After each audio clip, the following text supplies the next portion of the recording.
Hello friends, welcome to teaching Kishan YouTube channel. તો આપણે કંઈક હિસ્ટ્રી ઓફ ગુજરાત એટલે કે ગુજરાતનો ઇતિહાસ જોતા હતા, જેની અંદર અત્યાર સુધી આપણે 3 લેક્ચર જોઈ ગયા. પહેલા લેક્ચરની અંદર આપણે પૌરાણિક કાળની વાત કરી, જેની અંદર આપણે કૃષ્ણ ભગવાનની વાત કરી. એના પછી બીજા લેક્ચરની અંદર આપણે ગુજરાતનું નામકરણ એટલે કે ગુજરાત શબ્દ એ ક્યાંથી આવ્યો, આ ગુજરાત શબ્દનો ઇતિહાસ છે એ આપણે લેક્ચર નંબર 2 ની અંદર જોઈ ગયા. એના પછી લેક્ચર નંબર 3 ની અંદર આપણે પ્રાગ ઐતિહાસિક કાળની વાત કરી એટલે કે આદિમાનવની વાત કરી. હવે આદિમાનવની જે સંસ્કૃતિ છે, જે સભ્યતા છે, એ ધીરે ધીરે જેમ આગળ વધે છે એ રીતના એના અલગ અલગ પ્રકારો, અલગ અલગ કાળના પ્રકારો છે એ આપણે જોઈ ગયા. એમાં આપણે છેલ્લો કહેવાય છે કે સિંધુ ખીણ સંસ્કૃતિ એ પહેલાનો કાળ એટલે નૂતન પાષાણ યુગ કહેવામાં આવે છે. હવે નૂતન પાષાણ યુગની અંદર આપણે શું જોઈ ગયા હતા કે ભાઈ માનવી છે હવે એક જગ્યાએ સ્થાયી થઈ ગયો છે, એને ખેતીની શરૂઆત કરી દીધી છે. હવે નૂતન પાષાણ યુગ પછી જે કાળ આવે છે એ આવે છે આદ્ય ઐતિહાસિક કાળ, જેની અંદર આપણને સિંધુ ખીણ સંસ્કૃતિના નગરો એટલે કે હડપ્પન સભ્યતાના પુરાવા મળ્યા છે. તો જો આપણે ક્રમ બાય ક્રમ જ ચાલીએ છીએ કે જે રીતના આપણને પુરાવા મળ્યા છે. લેક્ચર નંબર 1 ની અંદર જે આપણે પૌરાણિક કાળની વાત કરી હતી, કૃષ્ણ ભગવાનની વાત કરી હતી, એ માત્ર ને માત્ર કહાનીઓ પૂરતું, ધેટ્સ મીન્સ કે એના કોઈ પુરાવા મળ્યા નથી, કોઈ સાયન્ટિફિક એવિડન્સ મળ્યા નથી. ક્લિયર? અને આપણે જે પ્રાગ ઐતિહાસિક કાળની શરૂઆત કરી, હવે પ્રાગ ઐતિહાસિક કાળનો મતલબ શું કે જ્યારથી આપણને પુરાવા મળવાના શરૂ થયા, આદિમાનવના કંકાલ મળી આવ્યા છે, એના પુરાવા આપણને રિયલમાં મળી આવ્યા છે. તો આપણે પ્રાગ ઐતિહાસિક કાળ, તો ત્યાંથી જ્યારથી પુરાવા મળી આવે એ લેક્ચર નંબર 3 થી શરૂ થઈ ગયું છે. ઓકે, લેક્ચર નંબર 1 ની અંદરના કોઈ પુરાવા આપણને મળ્યા હતા નહીં. ઓકે, તો એના પછી નૂતન પાષાણ યુગ એટલે કે ખેતીની શરૂઆત થઈ ગઈ છે. એના પછી જે પુરાવા મળે છે એ સીધા આપણને ધોળાવીરા છે, પછી આપણું લોથલ છે, એટલે કે જે પણ સિંધુ ખીણ સભ્યતા છે, જે નગરો થઈ ગયા ભૂતકાળની અંદર, એના આપણને અવશેષો મળ્યા છે. હવે અત્યારે આપણે ગુજરાતનો ઇતિહાસ ચલાવીએ છીએ, તો આમ જોવા જઈએ તો ગુજરાતના ઇતિહાસની અંદર સીધે સીધા આપણે ગુજરાતના જે સિંધુ ખીણ સંસ્કૃતિના નગરો છે એ ભણવાના થાય છે. પરંતુ મને અંદરથી એવું થયું કે હું જો ડાયરેક્ટ તમને ગુજરાતના સિંધુ ખીણ સંસ્કૃતિના નગરો ચલાવી દઈશ તો તમને કોઈ ટપ્પો પડશે નહીં. મતલબ કે હા, તમે નગરો છે એ ગોખી લેશો, પરંતુ એકચ્યુઅલી જે સંસ્કૃતિ છે, સિંધુ ખીણ સંસ્કૃતિ છે, હડપ્પન સભ્યતા છે, એ કઈ રીતના આજના માનવીથી અલગ પડે છે, એમની રહેણી કરણી કઈ રીતના હતી, એમની અંદર કલ્ચર કઈ રીતના હતું, એ કઈ રીતના રહેતા હતા, કેવા વાસણોનો યુઝ કરતા હશે, એ વખતે કેવી પરંપરા હશે, એ તમને ખબર પડશે નહીં. તો મને એવું થયું કે જો ગુજરાતના સિંધુ ખીણ સંસ્કૃતિના નગરો ચલાવું એ પહેલા હું તમને આ જે સિંધુ ખીણ સંસ્કૃતિ એકચ્યુઅલી છે શું, આ હડપ્પન સભ્યતા એકચ્યુઅલી છે શું, આપણને જે પુરાવા મળ્યા એ પુરાવાના આધારે આપણે કઈ રીતના ડિટેલ્સમાં સમજી શકીએ કે ભાઈ આ સિંધુ ખીણ સંસ્કૃતિના જે લોકો છે એ વખતેનો જે ટાઈમ છે એ કઈ રીતના બધાને પ્રભાવિત કરતો હશે. તો આજના લેક્ચરની અંદર આપણે સિંધુ ખીણ સંસ્કૃતિની વાત કરીશું.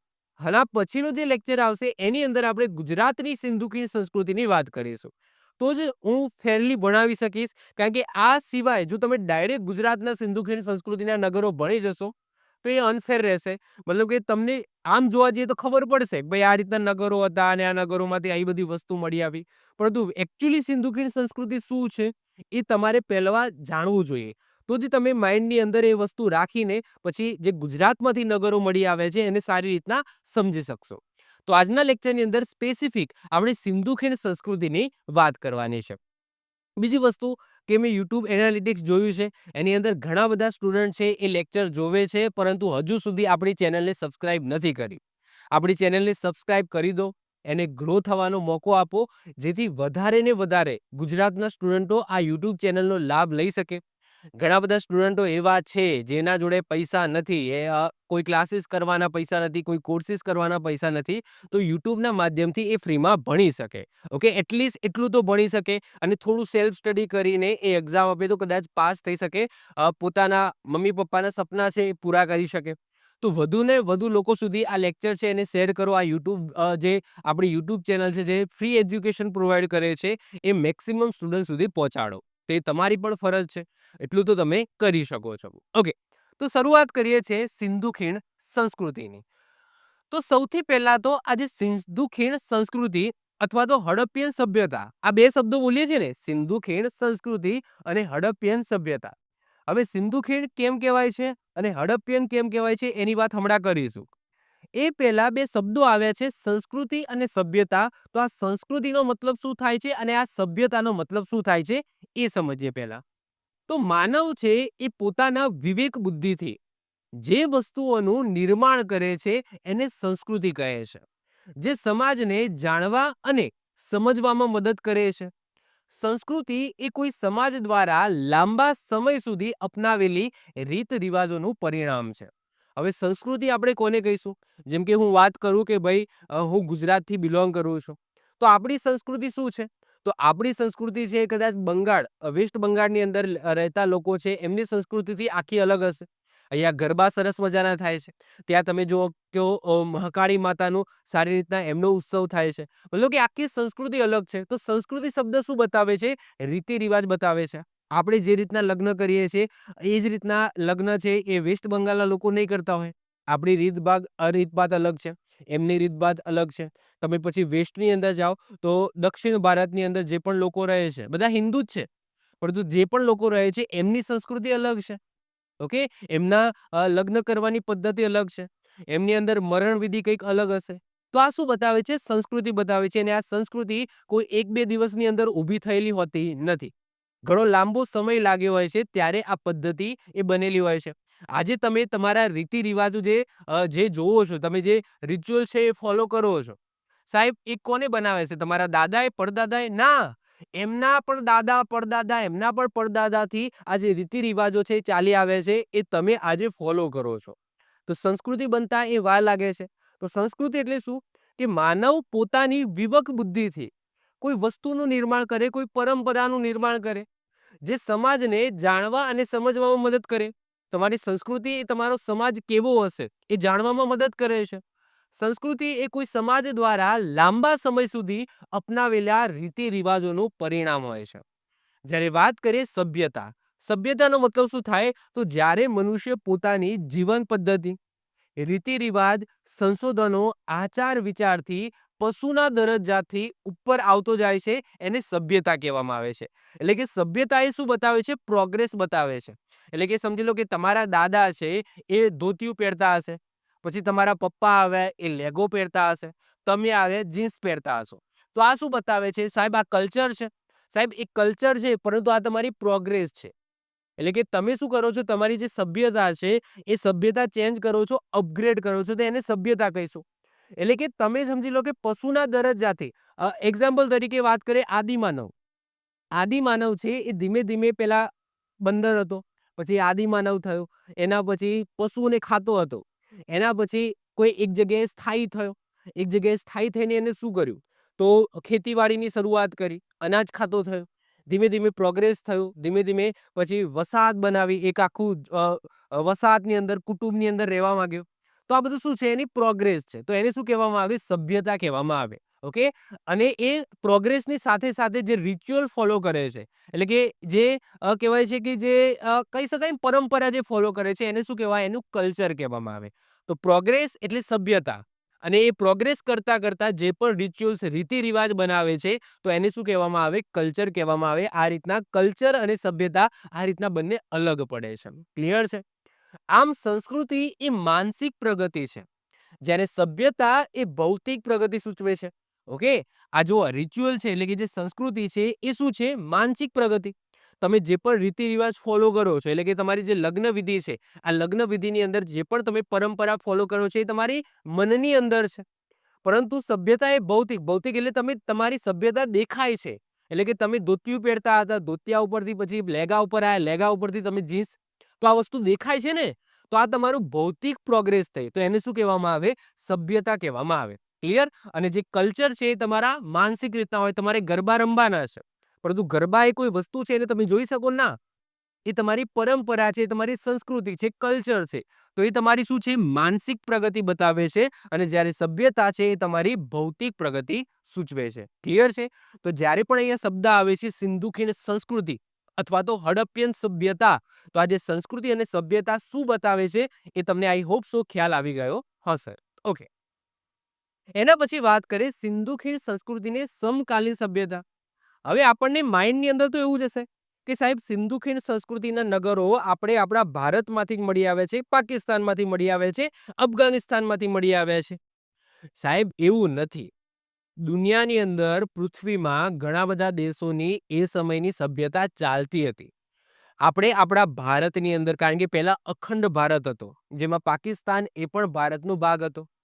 તો એ સમયે જે પણ ખોદકામ થયું અને જે પણ પુરાવા મળ્યા તો આપણે એને સિંધુ ખીણ સંસ્કૃતિ અથવા તો હડપ્પીય સભ્યતા કહી દીધું. હવે સાહેબ એ સમય દરમિયાન શું માત્ર ને માત્ર એ અખંડ ભારતની અંદર એટલે કે ખાલી ને ખાલી ભારતની અંદર જ લોકો રહેતા હશે? આજનું અમેરિકા છે, યુરોપ છે, આફ્રિકા છે, ચાઇના છે, ત્યાં કોઈ રહેતું જ નહીં હોય એ સમય? સાહેબ રહેતા હશે ને. તો સાહેબ સિંધુ ખીણ સંસ્કૃતિ છે એટલે કે હડપ્પીય સભ્યતા છે એ સમયે એવું નથી કે માત્ર ને માત્ર જે મનુષ્ય છે એ ભારતની અંદર જ રહેતો હતો. ના, એ સમયે પણ લોકો બીજા દેશોની અંદર તો રહેતા જ હતા ને. તો એ વખતે એમની પણ જે સભ્યતા છે એ ક્યાંક ને ક્યાંકથી નીકળી જશે ને. ચાઇનાની અંદર પણ ખોદકામ થયું હશે તો ચાઇનાની અંદર પણ એમની સભ્યતા નીકળી હશે. આફ્રિકાની અંદર પણ ખોદકામ થયું હશે તો ત્યાંથી પણ એમની સભ્યતા નીકળી હશે. તો એને અલગ અલગ નામથી બોલાવવામાં આવે છે. તો આ એક્ઝામની અંદર બની શકે, યાદ રાખજો. ભારતની અંદર મળેલ સિંધુ ખીણ સંસ્કૃતિ એ વર્તમાન ઈરાકમાં મળેલ મેસોપોટેમિયા, પછી ચાઇનાની સભ્યતા, પછી મિસ્રની અંદર જે સભ્યતા મળી છે જેને નાઇલ વેલી કહેવામાં આવે છે, આ બધી સભ્યતાને સમકાલીન હતી. એટલે કે જે સમયે આપણા ભારતની અંદર સિંધુ ખીણ સભ્યતા હતી એટલે કે હડપ્પીય સભ્યતા હતી, એ સમયે ઇજિપ્તની અંદર જેને મિસ્ર પણ કહેવામાં આવે છે, તો ઇજિપ્તની સભ્યતા હતી જેને નાઇલ નદી સભ્યતા પણ કહેવામાં આવે છે. નાઇલ નદી સભ્યતા પણ કહેવામાં આવે છે. એ પછી અહીંયા આ તમે જુઓ ચાઇના છે. ઓકે, અહીંયા ચાઇના આવી ગયું. તો ચાઇનાની અંદર જે સભ્યતાના પુરાવા મળ્યા હશે તો એને એ લોકો ચીની સભ્યતા કહે છે. આપણને જે પુરાવા મળે આપણે એને સિંધુ ખીણ સભ્યતા કીધું. એ રીતના ચાઇનાની અંદર પણ ખોદકામ કરતા જે પુરાવા મળ્યા હશે તો એમને જે અહીંયા સભ્યતા મળી છે એને ચીની સભ્યતા કહી દીધું. એના પછી ઈરાક. ઓકે, અહીંયા ઈરાક છે. આ ઈરાકની અંદરથી પણ આ ટાઈપના પુરાવા મળ્યા છે. તો એને શું કહેવામાં આવે છે? તો મેસોપોટેમિયા કહેવામાં આવે છે. તો આ યાદ રાખજો, આ શબ્દ યાદ રાખજો. તો સિંધુ ખીણ સંસ્કૃતિ જ્યારે આપણા ભારતની અંદર પ્રવર્તી હતી એ સમયે અલગ અલગ ક્ષેત્રોની અંદર, અલગ અલગ દેશોની અંદર અલગ અલગ સભ્યતા પણ હતી. અને આ સિંધુ ખીણ સંસ્કૃતિના લોકો અહીંયા ટ્રેડ પણ કરતા હતા, વેપાર પણ કરતા હતા. ઓકે, આપણે ચાઇના સાથે બસ અત્યારે જ વેપાર નથી કરતા, એ સમયે પણ આપણે વેપાર કરતા હતા. ઓકે, તો આ સભ્યતાના નામ જસ્ટ આપણે યાદ રાખી લઈશું કે ભાઈ સિંધુ ખીણ સંસ્કૃતિ છે એના સમકાલીન ઈરાકની અંદર મેસોપોટેમિયા, પછી ચીની સભ્યતા હતી અને મિસ્ર જેને ઇજિપ્ત પણ કહેવામાં આવે છે ત્યાં નાઇલ વેલી સભ્યતા હતી. આ બધી સમકાલીન હતી એક સમયે. આપણે મેસોપોટેમિયાની લિપિને ઓળખી શક્યા છે. જુઓ, સિંધુ ખીણ સંસ્કૃતિના નગરો જે મળ્યા એમાંથી જે ચીજ વસ્તુઓ મળી એમાં જે લખાણ છે એની લિપિને હજુ સુધી આપણે ઉકેલી શક્યા નથી. પરંતુ ઈરાકની અંદર જે મેસોપોટેમિયાની જે લિપિ મળી છે એને આપણે ઓળખી શક્યા છે. મેસોપોટેમિયાને ઈરાકની સંસ્કૃતિ તરીકે ઓળખવામાં આવે છે કારણ કે ઈરાકની આજુબાજુના ક્ષેત્રમાંથી મળી આવી છે. ભારતના સૌથી વધારે વેપારી સંબંધો ત્યાં હતા. અહીં રાજા સારાગોન હતા. રાજાનું નામ શું હતું? સારાગોન. ક્યાંના? સાહેબ આ ઈરાકની જે સંસ્કૃતિ છે જેને મેસોપોટેમિયા કહેવામાં આવે છે એ સંસ્કૃતિની અંદર કયા રાજા હતા? તો રાજા સારાગોન હતા. જેઓ ભારતને મેહુલા કહેતા હતા. ભારતને શું કહેતા હતા એ સમયે? મેહુલા કહેતા હતા. આ બધા શબ્દો યાદ રાખજો, મેં હાઇલાઇટ ઓલરેડી કરેલા છે, બોલ્ડ કરેલા છે. પછી જે ચીની સભ્યતા હતી, જે ચાઇનાની અંદર જે સભ્યતા એ વખતે પ્રવર્તી હતી એને પીડી સંસ્કૃતિ કહેવામાં આવતી હતી. અને એ સમયે અહીંયા રાજા કોણ હતા? તો યાંગ હો યાત્સે. ઓકે, આવું કંઈક નામ છે એ સમયનું, એટલે કે એમના રાજાનું નામ છે હાંગ હો યાત્સે. એ રાજાનું શાસન હતું. અને આ જે મેસોપોટેમિયા છે એ સભ્યતા ક્યાં હતી? ઈરાકની અંદર હતી. અને એ સમયે રાજા કોણ હતા? રાજા સારાગોન હતા. અને એ આપણા ભારતને શું કહેતા હતા? મેહુલા કહેતા હતા. તો આટલી ડિટેલ્સ તમારે યાદ રાખવાની છે. ક્લિયર છે? ઓકે, ચલો વધીએ છીએ હવે આગળ. હવે વાત થાય કે ભાઈ સિંધુ ખીણ સંસ્કૃતિના પ્રથમ પુરાવા ક્યાંથી મળ્યા? એટલે કે આવી કોઈ સિંધુ ખીણ સંસ્કૃતિ અથવા તો હડપ્પીય સભ્યતા એ વખતે એક્ઝિસ્ટ કરતી હશે તો ક્યાંકથી તો આપણને પુરાવા મળ્યા હશે ને, એની શરૂઆત ક્યાંકથી તો થઈ હશે ને. આપણે ક્યાંક ખોદકામ કર્યું હશે અને કંઈક આપણને એવી વસ્તુ મળી આવી હશે. એની કાર્બન ડેટિંગ કરવામાં આવી. કાર્બન ડેટિંગ પદ્ધતિ શું છે હમણાં આપણે જોઈએ છે. એનું કાર્બન ડેટિંગ થયું અને એનાથી આપણને ખબર પડી કે ઓહો, આ તો ઘણા વર્ષો પહેલાની વસ્તુ છે. અને એનાથી આપણને ખબર પડી કે ભાઈ એ સમયે પણ આવા કોઈ વ્યક્તિઓ છે, સભ્યતા છે, પ્રવૃત્તિ હશે. તો એની શરૂઆત ક્યાંથી થઈ? મતલબ કે એ પ્રથમ વખત પુરાવા આપણા ભારતમાંથી ક્યાંથી અને કોને મળ્યા? ખાસ યાદ રાખીશું. તો આ સભ્યતાની સૌપ્રથમ જાણ એ કોને થઈ હતી, કોણે કરી હતી? મતલબ કે પુરાવા નતા મળ્યા ત્યારની વાત છે. પુરાવા ન મળ્યા ત્યારની વાત છે. આવી સભ્યતાનો ઉલ્લેખ સૌપ્રથમ કોણે કર્યો હતો? તો ચાર્લ્સ મેસન આવશે. ક્યારે કર્યો હતો? ઈસવીસન 1826 ની અંદર. હજુ સુધી પુરાવા મળ્યા નથી. તો ઈસવીસન 1826માં પહેલી વખત આ ટાઈપને સિંધુ ખીણ સંસ્કૃતિ અથવા હડપ્પીય સભ્યતા એ સમય પ્રવૃત્તિ હશે એ પુરાવા વગર કોને કીધું હતું? તો ચાર્લ્સ મેસન દ્વારા કહેવામાં આવ્યું હતું. ઓકે, જાણ અથવા તો ખાલી જાણકારી આપી હતી. પરંતુ આ સભ્યતાના સૌપ્રથમ પુરાવા કોને મળી આવ્યા અને ક્યારે મળી આવ્યા? તો ઈસવીસન 1856 ની અંદર સર એલેક્ઝાન્ડર કનિંગમને મળી આવ્યા. એમની ઇમેજ પણ હું બતાવું છું, આ રહ્યા. ઓકે, આ છે સર એલેક્ઝાન્ડર કનિંગમ. એમને સૌપ્રથમ જ્યારે કરાચી અને લાહોર, આ બંને અત્યારે પાકિસ્તાનમાં છે, કરાચી અને લાહોર વચ્ચે રેલવેના પાટા નાખતા હતા. હવે રેલવેના પાટા નાખવા માટે થોડું ખોદકામ કરવું પડે. તો એ સમયે અવશેષના રૂપમાં શું મળી આવી? ઈંટ મળી આવી. ઓકે, ઈંટ મળી અને એ ઈંટ એ સિંધુ ખીણ સંસ્કૃતિની ઈંટ હતી. તો આ આપણા ભારતની અંદર સિંધુ ખીણ સંસ્કૃતિના પહેલા પુરાવા મળી આવે. પહેલી વખત આપણને ખબર પડી કે આવી કોઈક સંસ્કૃતિ છે એ વખતે પ્રવૃત્તિ હશે. કોને મળ્યા? તો સર એલેક્ઝાન્ડર કનિંગમને મળ્યા. કોણ હતા? સાહેબ બ્રિટિશર હતા. કરાચી અને લાહોર વચ્ચે રેલવેના પાટા નાખતા હતા અને ત્યાં ખોદકામ થયું તો ત્યાં સૌથી પહેલા અવશેષ સ્વરૂપે શું મળી? ઈંટ મળી. કઈ જગ્યાએ? તો ત્યાં હડપ્પા નામનું ગામ હતું. શું હતું? હડપ્પા નામનું ગામ. અને એટલા જ માટે પછી આગળ જતા હડપ્પિયન સભ્યતા કહેવાય. એના પછી ઈસવીસન 1921માં સર જ્હોન માર્શલ અને કર્નલ મેકેના વડપણ હેઠળ દયારામ સાહની દ્વારા ત્યાં ખોદકામ કરવામાં આવી. કઈ જગ્યાએ? અહીંયા. 1856 ની અંદર ઈંટ મળી. એના પછી બધું શાંત થઈ ગયું. બધું શાંત થઈ ગયું. ક્યાં સુધી? ઈસવીસન 1921 સુધી. ચલો ભાઈ, ઈંટ મળી તો મળી. ઓકે, એના પછી ખોદકામ શરૂ થયું નહીં.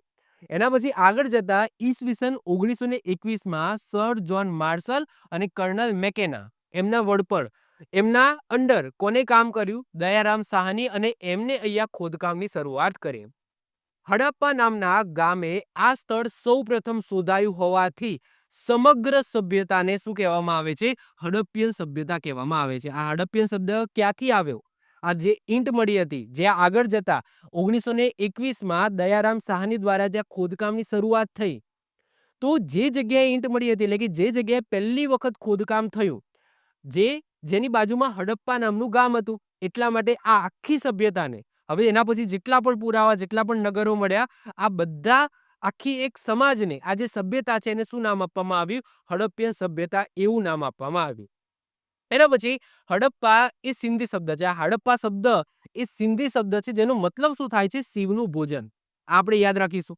આ જે હડપ્પિયન જે શબ્દ છે એમાં જે હડપ્પા શબ્દ આવ્યો, આ હડપ્પાનું મતલબ શું થાય છે? અર્થ શું થાય છે? તો શિવનું ભોજન થાય છે.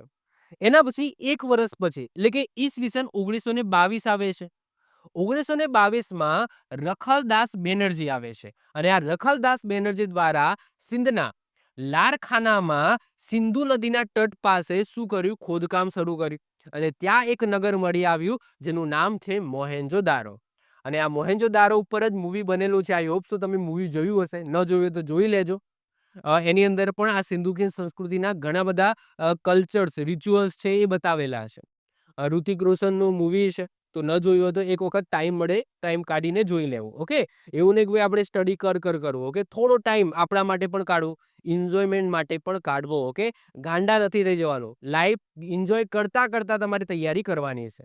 ઓકે, તો એજ ઓફ નાવ તમે આ બે નગરો ખાલી યાદ રાખી લેજો. ઓકે, બાકી આપણે પછી ભારતની સિંધુ ખીણ સંસ્કૃતિના નગરોની વાત કરીશું ત્યારે મોહેન્જો-દારો, હડપ્પાની ડિટેલ્સમાં વાત કરીશું. ઓકે, આ બધા નગરો સિંધુ અને તેની સહાયક નદીઓની આજુબાજુ મળ્યા. એટલા જ માટે આગળ જતા આ જે સભ્યતા છે એનું એક બીજું નામ આપવામાં આવે. શું? સિંધુ ખીણની સભ્યતા. તો આજે આપણે કહીએ છીએ ને સિંધુ ખીણ સંસ્કૃતિ અથવા સિંધુ ખીણની સભ્યતા. તો આ નામ કેમ પડ્યું? કારણ કે આજે મોહેન્જો-દારો જે નગર મળ્યું છે એ સિંધુ નદીના કિનારે મળ્યું છે. આગળ જતા ઘણું બધું ખોદકામ થયું અને સિંધુ નદીની જે સહાયક નદીઓ છે, ચિનાબ છે, બિયાસ છે, રાવી છે, તો આ બધા જે નદીઓ છે એની આજુબાજુ ઘણા બધા નગરો મળી આવે. એટલા માટે પછી આગળ જતા એક નામ પડી ગયું, ભાઈ આ તો સિંધુ ખીણની સભ્યતા છે, એટલે કે સિંધુ ખીણ નદીની આજુબાજુના નગરો છે. ક્લિયર છે? તો જસ્ટ આ બે નગરો એઝ ઓફ નાવ યાદ રાખી લો. હજુ આપણે ભારતના બધા નગરો નથી ચલાવ્યા, એ આપણે ભારતના ઇતિહાસની અંદર જોઈશું, પરંતુ આ બે નામ એઝ ઓફ નાવ યાદ રાખી લો. એક તો હડપ્પા અને બીજું છે મોહેન્જો-દારો. હડપ્પા જે નગર છે એની ખોદકામ 1921માં થયું. કોને કર્યું? દયારામ સાહની દ્વારા. કઈ નદીના કિનારે છે આ હડપ્પા? તો રાવી નદીના કિનારે છે, જે સિંધુની જ સહાયક નદી છે. ક્યાં આવેલું છે? તો પાકિસ્તાનની અંદર આવેલું છે. આ હડપ્પા એ પાકિસ્તાનની અંદર આવેલું છે. પાકિસ્તાનમાં પણ જો જિલ્લો કહેવો હોય તો મોન્ટગોમરી જિલ્લો છે. એ રીતના મોહેન્જો-દારો જેનું ઉત્ખનન 1922માં થયું. કોને? રખાલદાસ બેનર્જી દ્વારા કરવામાં આવ્યું છે. સિંધુ નદીના કિનારે છે અને આ મોહેન્જો-દારો પણ અત્યારે હાલ પાકિસ્તાનની અંદર છે. જિલ્લો પૂછાય તો લારખાના જિલ્લો છે. ઇમેજની અંદર પણ હું બંને બતાવી દઉં છું, એ તમે જોઈ લેજો. જુઓ, આ આપણું ભારત છે અને આ ભારત પછી આ પાકિસ્તાનનો ઇલાકો છે. આ પાકિસ્તાનના ઇલાકાની અંદર જે અહીંયા જે ભાગ છે, એટલે કે સમજી લો કે આ રાજસ્થાન છે, આપણું રાજસ્થાન, અહીંયા પંજાબ છે. ઓકે, તો આ જે ભાગ છે ને એને સિંધ પ્રદેશ કહેવામાં આવે છે અને આ સિંધ પ્રદેશમાંથી જ આ મોહેન્જો-દારો છે, આ નગર અહીંયા મળી આવ્યું છે. આ છે મોહેન્જો-દારો, જે કઈ નદીના કિનારે છે? તો સિંધુ નદીના કિનારે છે. એના પછી આ જે સુદકા ગેન્ડોર તો હજુ વાર લાગશે, એ અહીંયા આવશે. જે કહેવાય છે કે આ જે સિંધુ ખીણ સંસ્કૃતિનું સૌથી પશ્ચિમતમ ગામ છે, પશ્ચિમતમ નગર છે. ઓકે, હડપ્પાની વાત કરીએ તો આ છે હડપ્પા. જો આ દેખાય છે, આ છે હડપ્પા. આ રાવી નદી છે. ઓકે, જો આ રાવી નદી છે. આ ઇન્ડસ નદી આવે છે, આ સિંધુ નદી છે. જો હું અહીંયા લાઈન પણ દોરી દઉં છું, તો આ સિંધુ નદીના કિનારે છે મોહેન્જો-દારો. એના પછી આ છે જેલમ નદી. પછી આ છે ચિનાબ નદી. આ છે રાવી નદી અને આ રાવી નદીના કિનારે છે હડપ્પા. પછી અહીંયા આવે છે આ સતલુજ નદી. ઓકે, તો અહીંયાથી તમે જોશો ઘણા બધા નગરો અહીંયાથી મળી આવ્યા છે. તો હડપ્પા ક્યાં છે? અહીંયા છે. ક્યાં છે? હડપ્પા અહીંયા છે. ઓકે, આ જે નીચેનો ભાગ છે ને પાકિસ્તાનની અંદર, નીચેનો ભાગ, આ ભાગ, તો આને શું કહેવામાં આવે છે? બલુચિસ્તાન કહેવામાં આવે. શું કહેવામાં આવે છે? બલુચિસ્તાન. અને એક્ઝામની અંદર પૂછાય. જો હવે તમને એક્ઝામની અંદર આવા ક્વેશ્ચન પૂછાશે કે આપણને જે સિંધુ ખીણ સંસ્કૃતિના નગરો મળી આવ્યા છે એનો સ્પેસિફિક એક એરિયા છે. એટલે કે શું? કે મહારાષ્ટ્ર પછી જો તમે દક્ષિણમાં જાઓ ને તો ત્યાં સિંધુ ખીણ સંસ્કૃતિનું કોઈ જ નગર નથી મળી આવી. એના પછી યુપી થી તમે પૂર્વ બાજુ જાઓ તો ત્યાં એક પણ શહેર નહીં મળી આવી. એટલે કે જે સિંધુ ખીણ સંસ્કૃતિની જે નગરો છે ને, એ જે આ બધી મોટી મોટી નદીઓ છે ને, એ ત્યાં પૂરતા સીમિત હતા. પછી તમે ઉપર જુઓ તો ઉપર જમ્મુ કાશ્મીર છે. જમ્મુ પછી ઉપર તમે જાઓ તો ત્યાં તમને કોઈ નગર મળી નથી આવ્યું. અને પશ્ચિમની અંદર પાકિસ્તાનની અંદર અહીંયા સુતકા ગેન્ડોર આવેલો છે. આ સુતકા ગેન્ડોર પછી આ બાજુ તમે પશ્ચિમમાં જાઓ તો કોઈ જ નગર સિંધુ ખીણ સંસ્કૃતિનું નથી મળી આવ્યું. તો હવે જે નેક્સ્ટ ક્વેશ્ચન એવો પૂછાય કે આપણા ભારતની અંદર જે સિંધુ ખીણ સભ્યતા પ્રવર્તી હતી, હડપ્પીય સભ્યતા પ્રવર્તી હતી, એમાં ચારે દિશાનું એરિયા એ તમને પૂછાય છે કે ચારે દિશામાં છેલ્લા નગરો કયા કયા છે, એ તમારે ખાસ યાદ રાખવાના છે. તો હડપ્પીય સભ્યતા વિસ્તારની દ્રષ્ટિએ સૌથી મોટી સભ્યતા છે. તો આગળ આપણે જે 3-4 સભ્યતા એના સમકાલીન જે સભ્યતા હતી એમની વાત કરી, એમાં જો સૌથી મોટી કોઈ સભ્યતા હોય તો એ આપણી સિંધુ ખીણ સભ્યતા છે. હડપ્પીય સભ્યતાના સર્જક તરીકે એવું માનવામાં આવે છે કે ભાઈ દ્રવિડ પ્રજા હશે અને આ દ્રવિડ પ્રજા દ્વારા આ હડપ્પીય સભ્યતા અથવા સિંધુ ખીણ નદીની સભ્યતા છે એની શરૂઆત કરી હશે. હવે હડપ્પીય સભ્યતાનો વિસ્તાર આપણા ભારતની અંદર કયો છે? તો પશ્ચિમમાં તમે જાઓ તો હું એ ઇમેજની અંદર બતાવું છું. તો આ પાકિસ્તાનની અંદર આ જે છેલ્લો ખેડો છે એના પછી શું આવી જાય? અફઘાનિસ્તાન, એની શરૂઆત થઈ જાય. તો પશ્ચિમ તરફ જાઓ તો અહીંયા આવેલું છે સુતકા ગેન્ડોર. શું આવેલું છે? સુતકા ગેન્ડોર. આ નગરનું નામ છે, સિંધુ ખીણ સંસ્કૃતિનું નગર છે. ક્લિયર? તો પશ્ચિમ તરફ છે સુતકા ગેન્ડોર. આ સુતકા ગેન્ડોર ક્યાં આવેલું છે? પાકિસ્તાનની અંદર બલુચિસ્તાનમાં. બલુચિસ્તાન એટલે શું? કે પાકિસ્તાનની અંદર જે નીચેનો ભાગ છે ને એને બલુચિસ્તાન કહેવામાં આવે છે. ત્યાં પણ જે રીતના અફઘાનિસ્તાનની અંદર તાલિબાન છે ને, એ જ રીતના અહીંયા પાકિસ્તાન તાલિબાન છે. અને પાકિસ્તાન તાલિબાન એ આ બલુચિસ્તાનની અંદર એક્ટિવ છે. અને આ પાકિસ્તાન જે તાલિબાન છે એમનો ગોલ એ છે કે આપણે બલુચિસ્તાનને પાકિસ્તાનથી અલગ કરી દેવું. ઓકે, પાકિસ્તાન છે એને જમ્મુ કાશ્મીર લેવું છે, પરંતુ એમનું જો એમના અંદર જ જે આતંકવાદીઓ છે, જે પાકિસ્તાન તાલિબાન કહેવામાં આવે છે, એ આમનો આખો બલુચિસ્તાન ભાગ કબજાવવા માંગે છે. તો સૌથી પહેલા ધ્યાન જમ્મુ કાશ્મીર કરતા એમના દેશની અંદર આપવું જોઈએ. ઓકે, તો આ નીચેનો ભાગ છે એને બલુચિસ્તાન કહેવામાં આવે છે. અને ત્યાં પશ્ચિમે શું આવેલું છે? સુત્કા ગેન્ડોર આવેલું છે. નદી પૂછાય તો નદી કઈ આવશે? દાસ્ત. ઓકે, નદી પણ મેં અહીંયા લખેલી છે સાથે સાથે, કારણ કે સિંધુ ખીણ સંસ્કૃતિના જેટલા પણ નગરો છે એમના મોટા મોટા બધા ઓલમોસ્ટ બધા નગરો એ નદીના કિનારે જ આવેલા છે. એના પછી પૂર્વ બાજુ જાઓ તો પૂર્વમાં કયા આવશે? યુપી, બિહાર ને બધું આવશે ને. તો એમાં સૌથી છેલ્લામાં છેલ્લું નગર છે ને એ યુપીમાં મળી આવે.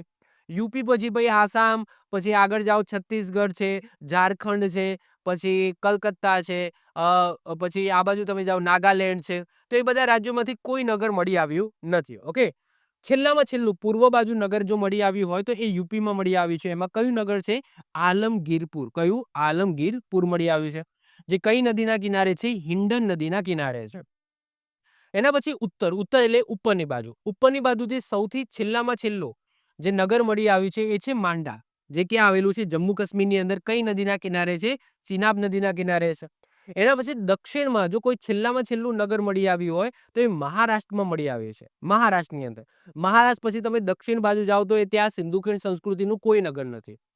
નામ છે દૈમાબાદ. શું નામ છે? દૈમાબાદ, જે મહારાષ્ટ્રમાંથી મળી આવ્યું છે.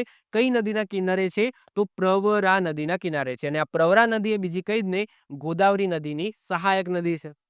હવે ઉત્તર દક્ષિણ લંબાઈની વાત કરીએ. ઉત્તર દક્ષિણ એટલે ઉપર જમ્મુ કાશ્મીરની અંદર જે નગર મળ્યું છે અને નીચે મહારાષ્ટ્રની અંદર જે નગર મળ્યું છે. તો આ રીતના જો લંબાઈની વાત કરીએ તો એ 1100 કિલોમીટર છે. અને પૂર્વ પશ્ચિમ લંબાઈની વાત કરીએ એટલે કે પશ્ચિમ સાઈડ જે પાકિસ્તાનની અંદર સુત્કા ગેન્ડોર મળ્યું છે અને યુપીની અંદર જે મળ્યું છે આલમગીરપુર, તો એની લંબાઈની વાત કરીએ, આમ લંબાઈ વાત કરીએ તો એ 1600 કિલોમીટર છે. અને વાત કરીએ આપણે ચોરસ કિલોમીટર એરિયાની અંદર તો કેટલી છે? 12,99,600 ચોરસ કિલોમીટર છે. હવે જો મેં અહીંયા જે લખેલું છે ને એ સાચું છે, આ ઇમેજની અંદર લખેલું છે એ સાચું નથી. એટલે કે ઇમેજની અંદર ઘણી બધી ભૂલો છે. જેમ કે અહીંયા જે દૈમાબાદ છે એ એમપી બતાવે છે, એકચ્યુઅલી એમપીમાં નથી, આ મહારાષ્ટ્રની અંદર છે. ક્યાં છે? મહારાષ્ટ્રની અંદર છે. એના પછી એ કિલોમીટરમાં અહીંયા થોડી ભૂલ છે, અહીંયા 1400 કિલોમીટર નહીં આવે, અહીંયા કેટલા આવશે? 1100 કિલોમીટર આવશે. પછી અહીંયા કિલોમીટરમાં એક મીંડું રહી ગયું છે. તો આવા નાના નાના ભૂલો ઇમેજની અંદર છે, આપણા લખાણની અંદર કોઈ ભૂલ નથી. ઓકે, લખાણ છે એ સાચું છે. તો આઈ હોપ સો ચારે ચાર દિશાની અંદર જે નગરો છેલ્લા છેલ્લા જે નગરો છે એ આપણે ખાસ યાદ રાખીશું. આવીને આવી વસ્તુ આપણા ગુજરાત માટે પણ પૂછાઈ શકે. એટલે કે ગુજરાતની અંદર ગુજરાતની અંદર છેલ્લા છેલ્લા ચારે દિશાના નગરો કયા કયા મળી આવે છે, જેની વાત હવે નેક્સ્ટ લેક્ચરની અંદર જ્યારે ગુજરાતની અંદર સિંધુ ખીણ સંસ્કૃતિના નગરોની વાત કરીશું ત્યારે ડિટેલ્સમાં જોઈશું. ઓકે, તો એજ ઓફ નવ આપણે ભારતનું આ રીતના યાદ રાખી લઈએ. હવે આપણે ધીમે ધીમે સિંધુ ખીણ સંસ્કૃતિના જે નગરો મળી આવ્યા છે અને ત્યાંથી આપણને અવશેષો મળી આવ્યા, એ અવશેષોના આધારે આપણને શું જાણવા મળ્યું છે? એ ક્યાં રહેતા હતા? એ જે રહેતા હતા તો એમનું સ્ટ્રક્ચર કેવું હતું? એમની અંદર પણ રાજા પ્રજાઓ, એમના ઘર અલગ અલગ હતા. એમની સંસ્કૃતિ શું હતી? પરંપરા શું હતી? ચલણ કેવું હતું? ઓકે, કઈ રીતના વેપાર કરતા હતા? તો આ બધી વસ્તુ આપણને કઈ રીતના મળી? અવશેષો મળી આવે છે, એના આધારે આપણે આ બધી વસ્તુ જાણી શક્યા છે. તો વન બાય વન આ સિંધુ ખીણ સભ્યતાના નગરોને સમજવાનો ટ્રાય કરીએ. ઓકે, સૌથી પહેલા જે નગર આયોજન છે એ કઈ રીતના હતું? તો સૌથી પહેલા તો જે નગરો છે એને બે ભાગની અંદર, ઘણા બધા નગરોમાં 3 ભાગની અંદર પણ ડિવાઈડ કર્યા છે, પરંતુ મોસ્ટ ઓફ ધ જે નગરો છે એને 2 ભાગની અંદર ડિવાઈડ કરવામાં આવ્યા છે. કોઈ એક નગર છે એમાં પશ્ચિમ અને પૂર્વ આ રીતના 2 ભાગની અંદર ડિવાઈડ કરવામાં આવે છે. હવે જે પશ્ચિમ સાઈડ છે એ કહેવાય છે કે ભાઈ રાજા છે ત્યાં રહેતા હતા. પછી એ દુર્ગ અને ઉચ્ચ સ્થાન હતું. જે પશ્ચિમનો જે ભાગ છે ત્યાં જે મકાનો મળી આવ્યા એ દુર્ગ એટલે કે કિલ્લા ટાઈપ કિલ્લો છે અને ઊંચાઈવાળા સ્થાન ઉપર છે. ત્યાં કોણ રહેતા હશે? તો કહેવાય છે કે ભાઈ રાજા રહેતા હશે. પછી રાજમહેલની અંદર જે પંડિત હોય એ રહેતા હશે. પછી ત્યાં રાજમહેલ છે એના પુરાવા મળ્યા છે, સભાગૃહ છે એના પુરાવા મળ્યા છે. આ સાથે સાથે ત્યાં સ્નાનાગાર અને અન્નગાર એટલે કે જે અન્નગાર અનાજ ભેગું કરવા માટેનો હોલ મળી આવે છે, મોટો સ્નાનાગાર મળી આવે છે અને બાથ ટબ મળી આવે છે. જે પૂર્વ સાઈડ એવું માનવામાં આવે છે કે ભાઈ પૂર્વ સાઈડ એ ભાગ નીચાણવાળો ભાગ છે. ત્યાં નીચાણવાળા ભાગની અંદર એ રાજાની પ્રજા રહેતી હશે. ત્યાં નગર નીચું છે, નીચા સ્થાન ઉપર છે. ત્યાં કહેવાય છે કે શિલ્પી, પછી કારીગર, સૈનિક, વેપારી એ બધા રહેતા હશે. કાચા મકાનની વ્યવસ્થા છે. આ બધા કિલ્લા છે. આ એક કાચા મકાનની વ્યવસ્થા છે. પછી રસ્તા બનાવવામાં આવે છે, ઓરડી છે, બાથરૂમ છે, કુવા છે, કુઈ છે અને ગ્રીડ સિસ્ટમ છે એ બનાવવામાં આવે છે. હવે ઇમેજની અંદર બતાવું તો તમને દેખાશે કે આ પશ્ચિમનો ભાગ છે, જ્યાં તમને કિલ્લા જેવું સ્વરૂપ જોવા મળશે અને આ નીચાણવાળો ભાગ છે, જ્યાં પ્રજા આ રીતના રહેતી હોય છે. તો એવું જાણવા મળ્યું છે કે ત્યાં પણ એ સમયે પણ રાજા પ્રજા આ રીતના અલગ અલગ સ્થાને ડિવાઇડ સ્થાને રહેતા હોય છે. એટલે કે જે શ્રીમંત લોકો છે એમના ઘરો અલગ અને જે પ્રજા છે, જે નાના લોકો કહી શકાય, ઓકે, નાના એટલે કે ધંધાર્થી નાના, પૈસા ટકે નાના હોય, તો એમના ઘર અલગ એ સમયે પણ આ રીતના હતા. પશ્ચિમ ભાગમાં મોટી ઇમારતો, સ્નાનાગાર તથા સાર્વજનિક સ્થળ હતા. બાથરૂમનું ગંદુ પાણી, હવે જો કેવી કેવી વ્યવસ્થા હતી. બાથરૂમનું ગંદુ પાણી છે એ બાથરૂમની બહાર આવેલી મોરીની અંદર એકઠું થતું. જે આજે આપણે કુંડી કહીએ છીએ ને, નાની એવી કુંડી, ઓકે, એટલે કે જે પાણી છે પેલા કુંડીમાં પડે, કુંડીમાંથી પછી ગટરમાં જાય, ઓકે. તો આ વચ્ચે આપણે કુંડી બનાવતા કે કોઈક વખત ભૂતકાળમાં સમજી લો, સોરી, ભવિષ્યની અંદર કચરો ફસાઈ જાય તો એ કુંડી ખોલીને આપણે કચરો કાઢી શકીએ, ઓકે. એટલે કે એની એવી વ્યવસ્થા કરવામાં, ડાયરેક્ટ આપણે ગટરમાં ના આપીએ, પેલા કુંડીમાં આપીએ, કુંડીમાં પાણી ભેગું થાય એના પછી એ ગટરમાં જતું. તો એને શું કહેવાય? મોરી કહેવાય. શું કહેવાય? એમની ભાષામાં મોરી કહેતા હતા. તો બાથરૂમનું ગંદુ પાણી છે એ બાથરૂમની બહાર આવેલી મોરીની અંદર એકઠું થતું. ઘરની નાની ગટરથી મોટી ગટરને જોડતી મોરીની વ્યવસ્થા છે. વચ્ચે મોરી મૂકવામાં આવી છે. મોરીમાંથી દુર્ગંધને અવગણવા, એટલે કે દુર્ગંધ ના આવે એના માટે મોરી ઉપર પથ્થરનું ઢાંકણ છે એની પણ વ્યવસ્થા હતી, જે આજે પણ તમે જોઈ શકો છો. ઘરના દરવાજા તથા બારી મુખ્ય માર્ગમાં નહીં પરંતુ ગલીની અંદર ખુલતા હતા. પરંતુ અપવાદમાં એક નગર છે, એ છે આપણું લોથલ. આ લોથલની અંદર જે મકાનો છે એમના જે દરવાજા છે એ મુખ્ય સડકની અંદર ખુલતા હતા. બાકી જેટલા પણ નગરો મળ્યા છે એમાં કેવું છે કે જે નગરના જે બારણા છે ક્યાં ખુલે છે? તો નાની નાની ગલીઓની અંદર, શેરીઓની અંદર ખુલે છે. નગરના રસ્તાઓ એકબીજાને કાટખૂણે છેદે છે. ઘરની દિવાલની મજબૂતાઈ માટે પ્લાસ્ટર કરવામાં આવેલું છે. હવે આ ખાસ યાદ રાખો, આમાં જે મકાનની ઈંટો, આ સિંધુ ખીણ સંસ્કૃતિમાં જે નગરો છે એમાં જે ઈંટોથી ચણતર થયું છે, તો એ ઈંટોનો વ્યાસ કેટલો છે? તો 4:1 છે. એનો મતલબ શું?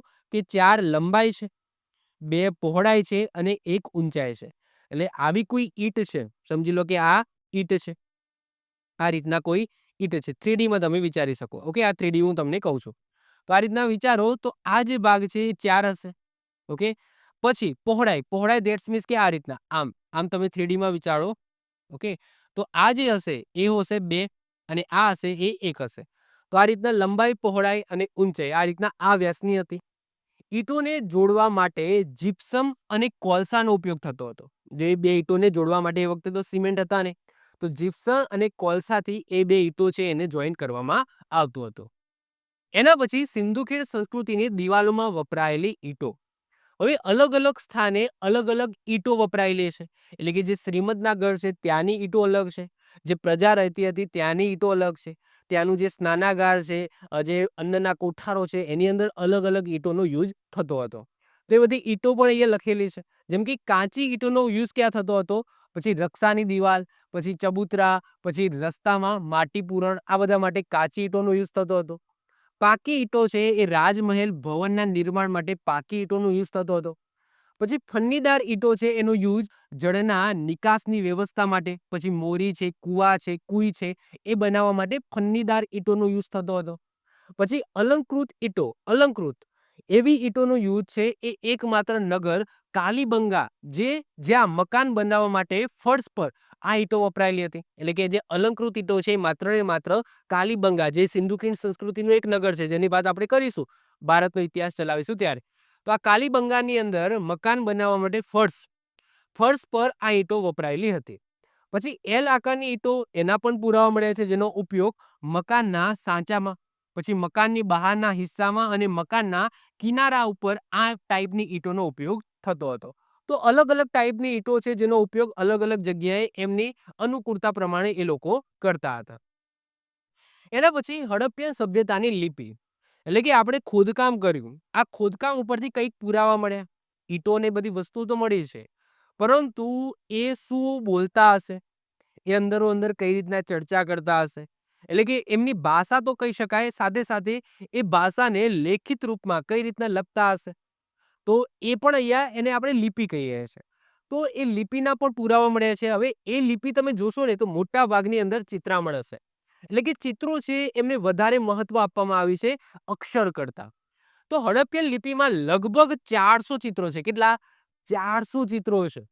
અને 64 મૂળ ચિહ્નો છે, અલગ અલગ ચિહ્નો જે તમે અહીંયા જોઈ શકો છો. આ ટાઈપના ચિત્રો છે. આ બળદ છે, ગેંડો છે, હાથી છે. ઓકે, આ એક સિંગી કંઈક છે. ઓકે, એક સિંગી છે.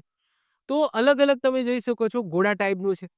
તો 64 મૂળ ચિહ્નો છે અને 400 ચિત્રો ધરાવતી આ લિપિ છે, જે આપણે હજુ સુધી ઉકેલી શક્યા નથી. આ સાહેબ શું કહેવા માંગે છે આપણને ખબર નથી. આ વસ્તુ શું લખેલી છે આપણને ખબર નથી. આ ગેંડો શું સૂચવે છે આપણને ખબર નથી. આ ગાય, સોરી ગાય નથી, બળદ. ઓકે, ગાય. હા, એક વસ્તુ છે કે એમના ચલણમાં ક્યાંય ગાય જોવા નહીં મળે. એમના સિક્કાઓ ચલણમાં ગાયનું ચિત્ર નામો નિશાન નથી. ઓકે, બળદના તમને વધારે જોવા મળશે, હાથી જોવા મળશે, પછી આ એક સિંગી તમને જોવા મળશે, પછી એ તમે જુઓ ગેંડો જોવા મળશે. તો આ રીતના બધી લિપિ છે. હવે આ સાહેબ શું કહેવા માંગે છે હજુ સુધી આપણને ખબર પડી નથી. આ લિપિ છે ને એ જમણેથી ડાબે લખવામાં આવે છે. હવે તમે અહીંયા જોશો ને તો આ આપણે ઓબ્વિયસલી કઈ રીતના લખીએ છીએ, ડાબેથી જમણે લખીએ છીએ ને, પરંતુ આ જે લિપિ છે જમણેથી ડાબે લખવામાં આવે છે. હું અહીંયા કંઈક લખું છું. ઓકે, અહીંયા કંઈક લખું છું તો ઓબ્વિયસલી કઈ રીતના લખીશ, આ મારો જમણો હાથ છે. તો અને તો હું લખીશ તો એ લખીશ, સમજી લો કિશન લખું છું તો કઈ રીતના લખ્યું છે મેં, તો શરૂઆત મેં ડાબાથી કરી અને જમણા સુધી થયો. ઓકે, આ મારો ડાબો હાથ છે, આ જમણો છે, તો ડાબાથી શરૂઆત કરીને મેં જમણા સાઈડ ગયો. પરંતુ આ જે લિપિ મળી આવી છે એવું જાણવા મળે છે કે જમણેથી ડાબે લખવામાં આવતી હતી, એટલે કે આમથી આમ લખવામાં આવતી હતી, જે મોટે ભાગે ચિત્રાત્મક છે. સર્પિલાકાર લિપિ પણ કહેવામાં આવે છે. અને આ રીતે જે લખવાની પદ્ધતિ છે, એટલે કે જમણેથી ડાબી બાજુ લખવાની જે પદ્ધતિ છે એને શું કહેવામાં આવે છે? બ્રુસ્ટો ફેડેન કહેવામાં આવે છે. શું કહેવામાં આવે છે? બ્રુસ્ટો ફેડેન કહેવામાં આવે છે. હડપ્પીય લિપિમાં સૌથી વધારે યુ આકાર અને સૌથી વધારે માછલી આકારના ચિત્રો વધુ જોવા મળે છે. બે બે બે આકારના ચિત્રો વધુ જોવા મળે છે. એક તો યુ અને બીજું છે માછલી. તો હડપ્પીય લિપિમાં સૌથી વધારે યુ આકારના ચિત્રો અને માછલી આકારના ચિત્રો વધારે પ્રાપ્ત થાય છે. ઓકે, તો આ હડપ્પીય સભ્યતાની લિપિ છે. એના પછી વાત કરીએ સિંધુ ખીણ સભ્યતાની સામાજિક પરિસ્થિતિ કઈ રીતના હશે. ઓકે, સામાજિક પરિસ્થિતિ એમની શું બતાવે છે તો એ જોઈએ. તો સમાજમાં પરંપરાગત પરિવાર સાથે રહેવાની વ્યવસ્થા હતી, એટલે કે જે રીતના આપણે ફેમિલી સાથે રહીએ છીએ. ઓકે, વેસ્ટર્ન કલ્ચર આખું અલગ છે, એમાં અલગ રહેવાની પરંપરા છે. જ્યારે આપણા ઇન્ડિયાની અંદર તમે જો ફેમિલી સાથે રહેવાની પરંપરા છે, તો એ સમયે પણ ફેમિલી સાથે રહેવાની પરંપરા હતી. ત્યાં માતૃસત્તાક સમાજ હતો. અત્યારે તમે જુઓ કે પિતૃસત્તાક છે, એટલે કે ઘરની અંદર જે વડીલ હોય છે, જે મુખ્ય વ્યક્તિ હોય છે એ પિતા એટલે કે પુરુષ હોય છે. પરંતુ એ સમયે માતૃસત્તાક ચાલતી હતી, એટલે કે એ આપણને કઈ રીતના ખબર પડે, એવું લખેલું છે ના લખેલું તો આપણે ઉકેલી શક્યા નથી, પરંતુ માતૃદેવીની મૂર્તિ મળી આવી છે.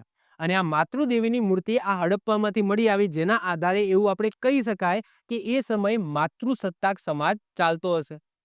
સામાજિક વર્ગ, જે સામાજિક વર્ગ છે એની અંદર કોણ કોણ હોય છે, તો એક તો પુરોહિત, વ્યાપારી, અધિકારી, શિલ્પી, મોચી, શ્રમિક બધા લોકો રહેતા હતા. ખાસ કરીને મોતીનું કામ કરનાર, તાંબાનું કામ કરનાર, કિંમતી પથ્થરોનું કામ કરનાર કારીગર વધુ હશે એવું માલુમ પડે છે. જે પણ આપણને જે પુરાવા મળ્યા છે એમાં સૌથી વધારે પુરાવા આ બધાના મળ્યા છે, જેના ઉપરથી આપણને કહી શકીએ કે ત્યાંના જે બધા કારીગરો છે એ કયા ધંધા સાથે સંકળાયેલા હશે, તો મોતી, તાંબા અને કિંમતી પથ્થરોના કામ સાથે સંકળાયેલા હશે એવું માલુમ પડે છે. આ જે સભ્યતા છે એ સૌથી વધારે સુતરાઉ કાપડનો ઉપયોગ કરે છે. કઈ રીતના ખબર પડી? એક તો પુરાવા મળ્યા, અને જે ખેતીના પુરાવા મળ્યા છે, આ ખેતીમાં સૌથી વધારે કપાસ ઉગાડવામાં આવે છે. સૌથી વધારે અનાજ કરતા પણ સૌથી વધારે જો કોઈ ખેતી થયેલી હોય આ સભ્યતા દ્વારા, તો એ છે કપાસની ખેતી. તો એ ઉપરથી પણ આપણે કહી શકાય, અને જે પુરાવા છે એના આધારે કહી શકાય કે સૌથી વધારે સુતરાઉ કાપડનો ઉપયોગ કરતા હતા. શોખની વાત કરીએ તો એમના શોખ શું હતા?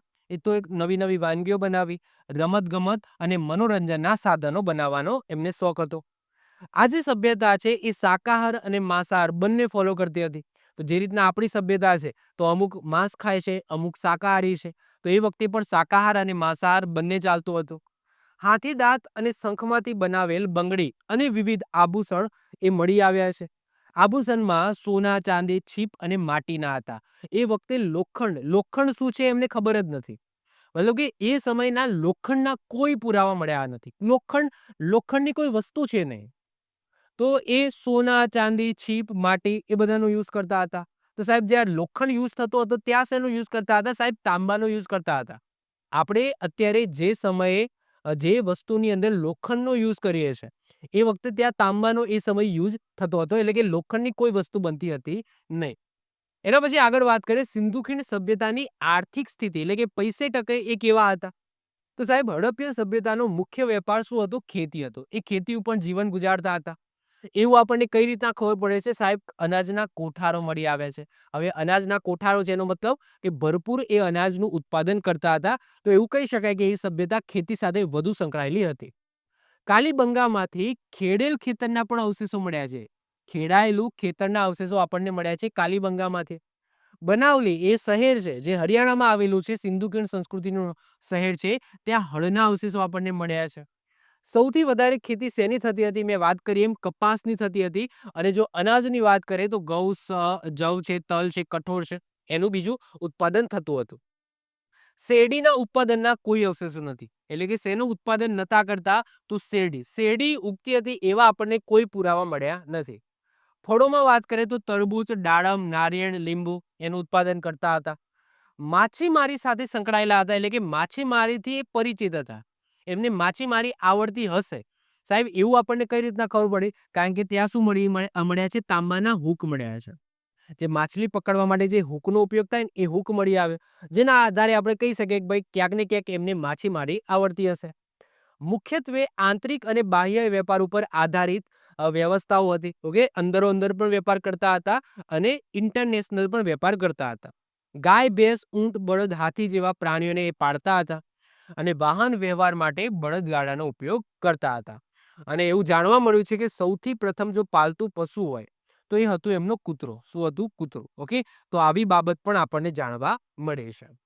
એના પછી આગળ વાત કરીએ કે સિંધુ ખીણ સભ્યતાની ધાર્મિક સ્થિતિ શું હશે? એટલે કે ભગવાનની અંદર કઈ રીતના એમની શ્રદ્ધા હતી? તો સૌથી પહેલા તો આ સિંધુ ખીણ સંસ્કૃતિની અંદર મંદિરના કોઈ પુરાવા મળ્યા નથી. જેટલા પણ સિંધુ ખીણ સંસ્કૃતિના જે નગરો તમે જોવો છો તો એમાં મંદિરના કોઈ પુરાવા નથી. એટલે કે મંદિર છે જ નહીં. એ શ્રદ્ધા રાખતા હતા પરંતુ મંદિર નથી. જેને એવું કહેવામાં આવે છે કે ભાઈ નિરાકાર છે. ભગવાન કેવા છે? નિરાકાર. નિરાકાર એટલે કે એમનો કોઈ આકાર નથી. જેમ આપણે અત્યારે શિવજીને માનીએ છીએ, હનુમાન દાદાને માનીએ છીએ, તો એમાં પ્રોપર એમનો આકાર છે. આપણે એમની પ્રોપર મૂર્તિ છે અને એમની આપણી પૂજા કરીએ છીએ. પરંતુ આ લોકો એવું માનતા હતા કે ભગવાન છે એ નિરાકાર છે. એવું નતું કે ભાઈ શું કહેવાય ભગવાનમાં માનતા જ નતા, એવું નતું.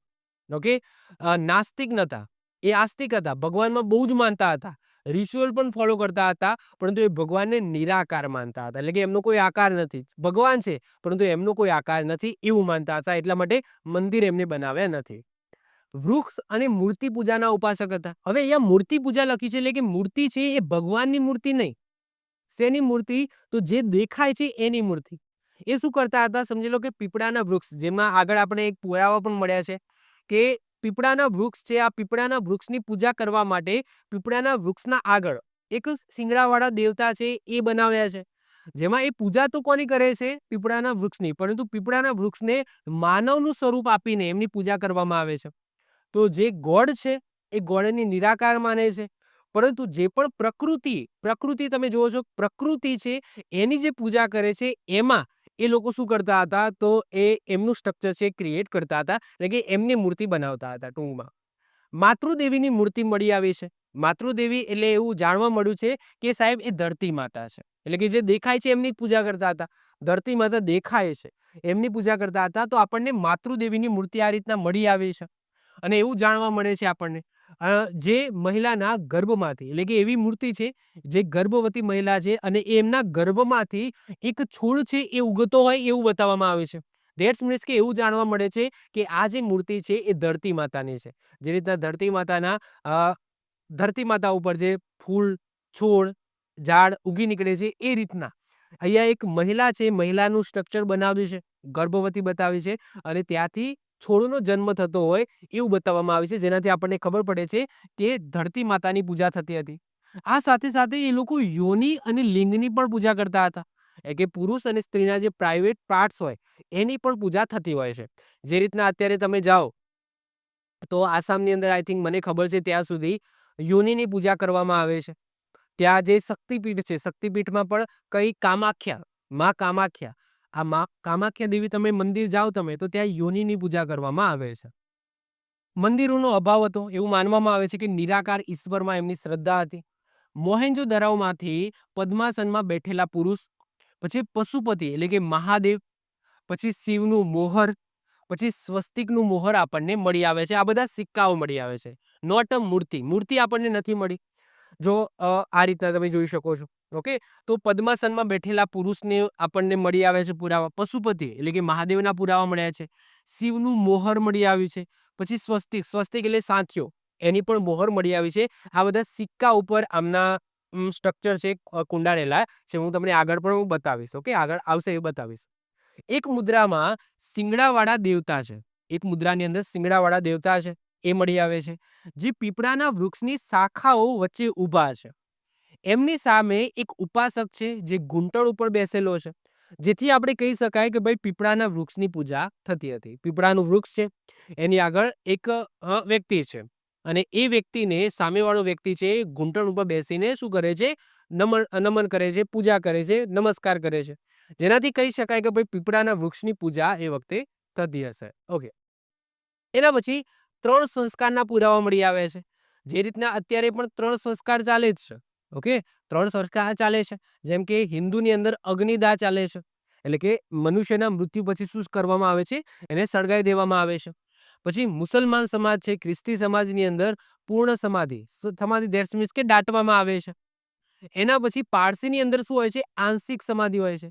તો એ સમયે પણ અમુક લોકોને મતલબ કે બંને પુરાવા મળી આવે છે. અગ્નિદાહના પણ પુરાવા મળી આવે છે. સાથે સાથે કબરો પણ મળી આવે છે, જ્યાં મનુષ્યને દાટવામાં પણ આવતા હતા. હડપ્પાની અંદરથી માણસને તાબૂત સાથે દફનાવવામાં આવ્યો હોય એવા પણ અવશેષો મળ્યા છે. સળગાવવામાં આવે છે, ઇટ્સ ઓકે. દફનાવવામાં આવે છે, ઇટ્સ ઓકે. પરંતુ અમુક મનુષ્યને તાબૂતની અંદર મમી બનાવીને, મમી ધેટ્સ મીન્સ કે ઇજિપ્તની અંદર તમને ખબર છે, મિસ્રની અંદર મમી એટલે કે કોઈ સૌ છે ને વ્હાઈટ પટ્ટા છે એ બાંધીને પછી દફનાવવામાં આવે. તો એવા પણ પુરાવામાં મળી આવ્યા છે. પછી મૃતકોને તાબૂત એટલે એ જ જગ્યાએ શું કહેવાય? તાબૂત, તાબૂત, તાબૂત, તાબૂત. અ ઓકે, જેમ કે તાબૂત એટલે કહી શકો કે લાકડાનું હોય. ઓકે, જેની અંદર મનુષ્ય મૃત્યુ પામે એટલે કે એની અંદર સુડાવવામાં આવે, બંધ કરી દેવામાં આવે, દફનાવવામાં આવે. ઓકે, ત્યારે તાબૂત કહીશું. મૃતકોને મુખ્યત્વે ઉત્તર દક્ષિણ, આ યાદ રાખજો, ઉત્તર દક્ષિણ દફનાવવામાં આવતા હતા. એટલે કે દફનાવતી વખતે મનુષ્યનું જે માથું છે એ કઈ બાજુ રાખતા હતા? ઉત્તર દિશામાં. આ યાદ રાખજો. અપવાદ લોથલ અને રોપડ. રોપડ અને લોથલની અંદર જે આપણને અવશેષો મળ્યા છે, જ્યાં મૃતકોને દફનાવવામાં આવતા હતા, એમાં જે માથું અને ધડ, માથું અને ધડ છે એ પૂર્વ પશ્ચિમ હોય છે. બાકી જેટલા પણ આપણને અવશેષો મળ્યા છે એમાં બધામાં ઉત્તર દક્ષિણ દફનાવવામાં આવતા હતા અને બધામાં માથું છે એ ઉત્તર દિશામાં રાખતા હતા. પછી કાલીબંગન તથા લોથલમાંથી જોડિયા કબરો મળી આવી છે, જે તમે જોઈ શકો છો. જોડિયા કબરો. ઓકે, જોડિયા કબરો તમે આ જોઈ શકો છો. આ જોડિયા કબર છે. આ રીતના બે સાથે દફનાયા હોય એ રીતના જોડિયા કબરના અવશેષો મળી આવે છે. અને મૃત ભાંડ, મતલબ કે મૃત ભાંડ સાથે માટીના મૃત ભાંડ એટલે કે તમે અહીંયા જોઈ શકો છો કે આ વ્યક્તિને દફનાવે છે તો સાથે સાથે માટીના વાસણો સાથે દફનાવે છે, મૃત ભાંડ સાથે. ઓકે, તો મૃત ભાંડ સાથે પણ ઘણા બધા વ્યક્તિઓને દફનાવ્યા હોય એવા પણ આપણને પુરાવા મળ્યા છે.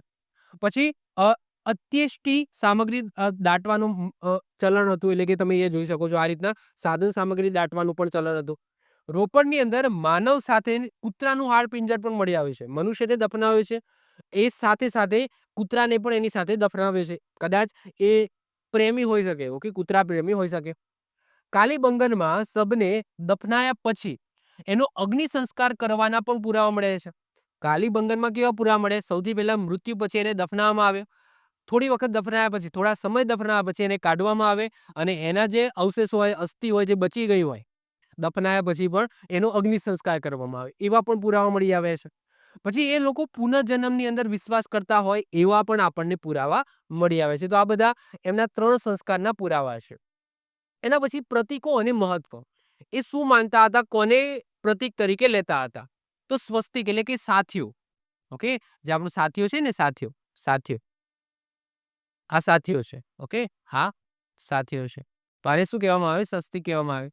તો સ્વસ્તિક છે એ એટલે કે સૂર્યના ઉપાસના એ કરતા હશે. સ્વસ્તિક એ સૂર્યના ઉપાસનાનું એ લોકો પ્રતીક તરીકે લેતા હતા. પછી શિવ, યોગીશ્વર કહેતા હતા. પછી તાવીજ, જે પ્રજનન શક્તિનું પ્રતીક માનતા હતા. તાવીજ પહેરવું એ પ્રજનન શક્તિનું પ્રતીક માનતા હતા.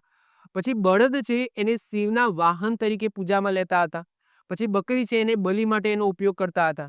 નાગ, નાગની પૂજા થતી હતી. ભેંસ એ દેવતાઓની શત્રુ ઉપર વિજયનું પ્રતીક એ સમયે એવું દર્શાવવામાં આવતું હતું. પછી કાંસાની નર્તકી, જે મનોરંજન માટે યુઝ થતી હતી. કાંસાની નર્તકી, આ ઓપ્શો દેખાય છે, આ રહી.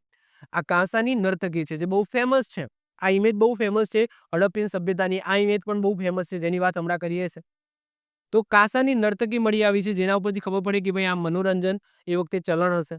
પછી યુગલ કબર મળી આવી છે, જેના ઉપરથી કહી શકાય કે સતી પ્રથા ચાલતી હતી. એટલે કે પતિના મૃત્યુ પછી પત્ની છે એ એના પતિના વિયોગની અંદર મૃત્યુ પામતી હતી. તો આપણને ઓબ્વિયસલી અગ્નિદાહ થયો હશે, તો એના તો આપણને ઓબ્વિયસલી ખબર નહીં પડે ને. જો સતી પ્રથાની અંદર અગ્નિદાહ કરવામાં આવે, જેમ કે અત્યારે તો નથી, પરંતુ એ સમયે પહેલા એવું હતું ને કે પતિના શવની અંદર જે અગ્નિદાહ કરવામાં આવે, તો એ જ આગમાં કોણ બેસી જાય? પત્ની પણ બેસી જાય. તો એના તો ઓબ્વિયસલી કોઈ પુરાવા મળવાના નથી. પરંતુ અહીંયા યુગલ કબરથી આપણને એવું પણ ખબર પડે છે કે ભાઈ યુગલ કબર એટલે કે પતિ મરી ગયો એને દાટવામાં આવે તો પત્ની પણ સાથે સાથે ઓકે દફનાઈ દેવામાં આવતી હતી. એટલે કે સતી પ્રથા હશે એવા આપણને પુરાવા મળ્યા છે. પછી એ લોકો પવિત્ર પશુ તરીકે બળદને માનતા હતા, ગાયને નહીં. પવિત્ર પશુ તરીકે બળદને લેતા હતા. પવિત્ર ચિહ્ન તરીકે સ્વસ્તિકને લેતા હતા. પવિત્ર પક્ષી તરીકે એ લોકો બતકને ગણતા હતા અને પવિત્ર વૃક્ષ કોને ગણતા હતા? પીપળાને ગણતા હતા. આ બધી ઇમેજીસ છે, તમે જોઈ શકો છો, જેના આધારે આપણે આવું બધું કહી શકીએ છીએ. એના પછી વાત કરીએ શિલ્પ ઉદ્યોગ, કલાકૃતિની વાત કરીએ તો શિલ્પ બનાવવા માટે એ લોકો પથ્થર, તાંબુ અને કાંસાનો ઉપયોગ કરતા હતા. પથ્થર, તાંબુ અને કાંસામાંથી એ લોકો શિલ્પ બનાવતા હતા. લોખંડથી સંપૂર્ણપણે અજાણ હતા. લોખંડ શું છે એમને ખબર જ નહીં. તાંબાનો ઉપયોગ શેની અંદર કરતા? જો ઓજારો બધા તાંબાના બનતા, અસ્ત્ર શસ્ત્ર તાંબાના બનતા, કુલ્હાડી તાંબાની બનતી, ચપ્પા, ભાલા, તીર બધી વસ્તુ તાંબાની બનતી. લોખંડની બનતી જ નહીં. પછી તાંબુ અને તીન, ઓકે, એમને પણ ખબર હતી સાહેબ તાંબુ અને તીન છે ને એને ભેગું કરીએ તો કાંસુ બને. સાહેબ કઈ રીતના ખબર પડી? સાહેબ કાંસાની મૂર્તિ મળી આવી છે મોહેંજો-દરોમાંથી. તમે એ જોઈ શકો, સુપ્રસિદ્ધ કાંસ્ય નૃત્યાંગના મળી આવી છે, જે અહીંયા તમે ઇમેજની અંદર જોઈ શકો છો, જે કાંસાની છે. અને કાંસુ કઈ રીતના બને? જ્યારે તાંબુ અને તીનને ભેગું કરો. તો એ વસ્તુ એમને ખબર હતી કે ભાઈ કાંસુ તીનને ભેગું કરવાથી તાંબુ અને ટીનને ભેગું કરવાથી કાંસુ બને, એમને ખબર હતી. લોથલ અને ચંદુડો, એમાંથી મણકા બનાવવાના કારખાના મળી આવ્યા છે. તો એ પણ એમની પ્રથા હતી, એટલે કે એ પણ એમની કલાકૃતિઓ હતી. મોહેંજો-દડોમાંથી દાઢીવાળા પુરુષની મૂર્તિ મળી આવી છે, જે આ પણ બહુ ફેમસ છે. દેખાય છે આ મોહેંજો-દડોમાંથી દાઢીવાળો એક મનુષ્ય છે, એની પ્રતિમા મળી આવી છે, મૂર્તિ મળી આવી છે, અને એવું કહેવામાં આવે છે કે આ પુરોહિત છે, પંડિત છે. જે સંભવિત પુરુષનું ધડ હોય તેવી સંભાવના છે. મોહેંજો-દડોમાંથી સ્ટીયરાઇટ માંથી બનેલી પશુપતિનાથની મુદ્રા મળેલ છે. પશુપતિનાથની મુદ્રા જે તમે એ જોઈ શકો છો. આ પશુપતિનાથ છે એમની મુદ્રા મળેલી છે, જેમાં આ બાજુ 2 પ્રાણીઓ છે અને આ બાજુ 2 પ્રાણીઓ છે. કયા કયા પ્રાણીઓ છે? તો એક બાજુ એટલે કે ડાબી બાજુ તમને હાથી અને વાઘ જોવા મળશે અને જમણી બાજુ તમને ગેંડો અને ભેંસ જોવા મળશે. તો એમનું ચિત્ર જોવા મળે છે. અને ગાયનું કોઈ ચિહ્ન નથી. જેટલી પણ મુદ્રાઓ મળી એમાં એક પણ ગાયનું કોઈ પણ જાતનું ચિત્રામણ જોવા મળતું નથી. એના પછી વાત કરીએ જૂની વસ્તુઓનું આયુષ્ય કઈ રીતના જાણી શકાય. જો આ અત્યાર સુધી શેની વાત કરી? સિંધુકીય સંસ્કૃતિની સભ્યતા કેવી હશે, આર્થિક રીતે, સામાજિક રીતના કઈ રીતના હશે, શું શું મળી આવી છે, એના આધારે આપણે સિંધુકીય સંસ્કૃતિની વાત કરી. હવે તમારા માઇન્ડની અંદર ક્વેશ્ચન થતો હશે કે આપણને કઈ રીતના ખબર પડી, મતલબ કે કોઈ વસ્તુ સમજી લો જમીનમાંથી નીકળી, તો સાહેબ એ 5000 વર્ષ જૂની છે, 1000 વર્ષ જૂની છે, 10 વર્ષ જૂની છે કે 5 વર્ષ જૂની છે? સમજી લો કોઈ ઈંટ મળી આવી અથવા તો કોઈ વસ્તુ મળી આવી, તો એવું હોઈ શકે ને કે ભાઈ એ તો કદાચ 10 વર્ષ પહેલાની જ હોય. મતલબ કે મારા દાદા, પરદાદા એમના કદાચ ફાધરે દફનાવેલી હોય જે આજે મને મળી આવી. ખબર શું પડે કે આ તો સાહેબ 5000 વર્ષ જૂની જ્યારે સિંધુ ખીણ સંસ્કૃતિની નગર છે ત્યાંની મળી આવી છે. તો એના માટે જે પદ્ધતિનો યુઝ થાય છે એને કહેવામાં આવે છે કાર્બન ડેટિંગ પદ્ધતિ. એ કાર્બન ડેટિંગ પદ્ધતિના આધારે આપણને જે વસ્તુઓ મળી છે એ કેટલી જૂની છે એ આપણને ખબર પડે. કઈ રીતના કામ કરે છે જોઈએ. સૌથી પહેલા તો આ કાર્બન ડેટિંગ પદ્ધતિ છે એનો ઉપયોગ શું થાય? જૂની વસ્તુનું આયુષ્ય જાણવા થાય છે. આ કાર્બન ડેટિંગ પદ્ધતિ છે જેને C14 પણ કહેવામાં આવે છે, કાર્બન 14 પણ કહેવામાં આવે છે. જેની શોધ કોને કરી હતી? તો વિલાર્ડ બિબ્લી દ્વારા કરવામાં આવી હતી. કોને કરી હતી? વિલાર્ડ બિબ્લી, જેમની ઇમેજ તમે અહીંયા જોઈ શકો છો. જૂની વસ્તુઓનું આયુષ્ય જાણવા આ પદ્ધતિનો ઉપયોગ થાય છે. હવે કઈ રીતના આ પદ્ધતિ કામ કરે છે? તો હવાની અંદર જે નાઇટ્રોજન છે, આ નાઇટ્રોજનનો જે પરમાણુ છે, આ પરમાણુ સૂર્યપ્રકાશ એના ઉપર પડે છે અને સૂર્યપ્રકાશ પડવાથી એમાંથી કાર્બન 14 છે એનું નિર્માણ થાય છે. હવે આ જે કાર્બન 14 છે એનું સતત મનુષ્ય છે એ ગ્રહણ કરતો રહે છે. એ હવાના માધ્યમથી પણ એ ગ્રહણ કરતો રહે છે, ખોરાકના માધ્યમથી પણ એ ગ્રહણ કરતો રહે છે. જ્યારે એ સજીવ મૃત્યુ પામે, સજીવ મરી જાય, એના પછી કાર્બન 14 લેવાનું બંધ કરી દે છે. તો એના આધારે એટલે કે એ જે વસ્તુ આપણને સમજી લો કોઈ હાડપિંજર મળ્યા છે, તો એ હાડપિંજરનું કાર્બન ડેટિંગ કરવામાં આવે અને કાર્બન ડેટિંગથી ખબર પડે કે ભાઈ આ વસ્તુની અંદર કાર્બનનું પ્રમાણ કેટલું છે, જેના આધારે આપણે જાણી શકીએ કે આ વસ્તુ કેટલું જૂની છે. એટલે કે જ્યારે પણ મનુષ્ય છે એ મૃત પામશે તો આ કાર્બન 14 છે એનું એને લેવાનું, એને ગ્રહણ કરવાનું એ બંધ કરી દેશે. તો એના પછી એ કાર્બન છે એ એના વસ્તુની અંદર ધીમે ધીમે એ ઘટતો જશે. ઓકે, એ સમયે કાર્બનનું પ્રમાણ સ્થિર થઈ જશે. તો વસ્તુમાં રહેલા કાર્બનની માત્રાથી તે કેટલું જૂની છે એ જાણી શકાય અને એનું આયુષ્ય છે એ નક્કી કરી શકાય. કઈ રીતના વર્ક કરે છે એવું તમને નહીં પૂછાય, પણ જસ્ટ એટલું યાદ રાખી લેજો કે કોઈ વસ્તુ કેટલી જૂની છે એ જાણવાની જે પદ્ધતિ છે એને કાર્બન ડેટિંગ પદ્ધતિ કહેવામાં આવે, જેનું એક બીજું પણ નામ છે C14 અથવા તો કાર્બન 14. ઓકે, કાર્બન 14 શું કહેવામાં આવે છે? કાર્બન 14 પણ કહેવામાં આવે છે. એના પછી એક બીજું પણ છે યુરેનિયમ ડેટિંગ પદ્ધતિ. જો કોઈ વસ્તુ છે એ 50,000 વર્ષથી પણ વધુ જૂની છે તો એનું આયુષ્ય જાણવા માટે જે પદ્ધતિનો ઉપયોગ થાય છે એ યુરેનિયમ ડેટિંગ પદ્ધતિ છે, જેની હાલાકી હજુ સુધી જરૂર પડી નથી. આ એટલી બધી પણ જૂની નથી. ઓકે, હડપ્પીય સભ્યતા એટલી બધી પણ જૂની નથી, પણ તો આ એક બીજી પણ પદ્ધતિ આવે છે. કોઈ વસ્તુ 50,000 વર્ષથી પણ વધારે જૂની હોય તો એ વસ્તુને કેટલી જૂની છે એ જાણવા માટે યુરેનિયમ ડેટિંગ પદ્ધતિ, આઈ હોપ તમને એક્ઝામની અંદર નહીં પૂછાય. ઓકે, તમને કાર્બન ડેટિંગ પદ્ધતિ પૂછાય છે.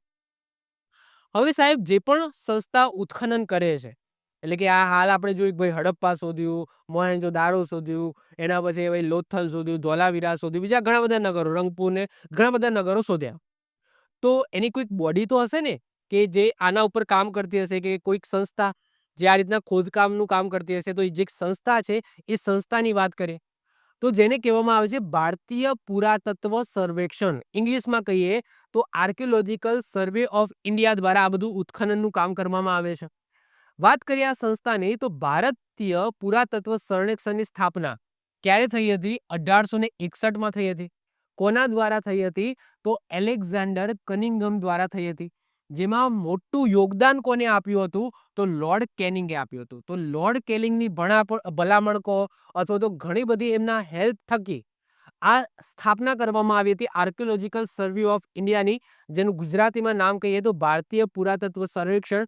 1861 બ્રિટિશરના સમયમાં આનું શરૂઆત થઈ હતી, જેના પ્રથમ અધ્યક્ષ કહી શકાય એલેક્ઝાન્ડર કનિંઘમ બન્યા હતા અને સ્થાપક પણ આ જ છે. એવું પૂછાય તો નહીં, પરંતુ જો પૂછાય કે પ્રથમ મહિલા નિર્દેશક કોણ બન્યા હતા, તો એ બન્યા હતા દેબાલા મિત્રા 1981 ની અંદર. સાહેબ આ જે સંસ્થા છે એ કયા મંત્રાલય હેઠળ આવે છે? તો યાદ રાખજો, પર્યટન અને સંસ્કૃતિ મંત્રાલયની હેઠળ આવે છે. પર્યટન અને સંસ્કૃતિ મંત્રાલયની હેઠળ આ ભારતીય પુરાતત્વ સર્વેક્ષણ કામ કરે છે. 1921માં સર જ્હોન માર્શલ મહાનિર્દેશક બને છે, જેમાં સમયમાં દયારામ સાહની અને રખાલદાસ બેનર્જી એ પણ કામ કરતા હોય છે અને એમને વન બાય વન એક એક મોટા મોટા નગરોની શોધ કરી. હડપ્પા અને મોહેન્જો દારો જે આગળ આપણે જોઈ ગયા. દયારામ સાહની દ્વારા હડપ્પાની શોધ કરવામાં આવી, રખાલદાસ બેનર્જી દ્વારા મોહેન્જો દારોની શોધ કરવામાં આવી. આ જે ભારતીય પુરાતત્વ સર્વેક્ષણ આર્કિયોલોજીકલ સર્વે ઓફ ઇન્ડિયા છે, જેનું હેડક્વાર્ટર તમને ક્યાં જોવા મળશે? દિલ્હીમાં જોવા મળશે. હવે સાહેબ આ છે ASI archaeological survey of India. આવું ને આવું તમને એક બીજી સંસ્થા જોવા મળશે, જીઓલોજીકલ સર્વે ઓફ ઇન્ડિયા. ઘણા બધા લોકો આ બંનેમાં કન્ફ્યુઝ થઈ જાય છે. તો આવી એક સંસ્થા છે જીઓલોજીકલ સર્વે ઓફ ઇન્ડિયા, જેને ગુજરાતીમાં કહેવામાં આવે છે ભારતીય ભૂસ્તર શાસ્ત્રીય સર્વેક્ષણ. શું કહેવામાં આવે છે? ભારતીય ભૂસ્તર શાસ્ત્રીય સર્વેક્ષણ. આનું કામ પણ એના જેવું જ છે, કંઈક ના કંઈક એના જેવું છે. પરંતુ આ જે છે એટલે કે ભારતીય ભૂસ્તર શાસ્ત્રીય સર્વેક્ષણ જીઓલોજીકલ સર્વે ઓફ ઇન્ડિયા છે, એ પર્યટન કે સાંસ્કૃતિક મંત્રાલયના હેઠળ નથી આવતી. કયા મંત્રાલય હેઠળ કામ કરે છે? તો ખાણ મંત્રાલય હેઠળ કામ કરે છે.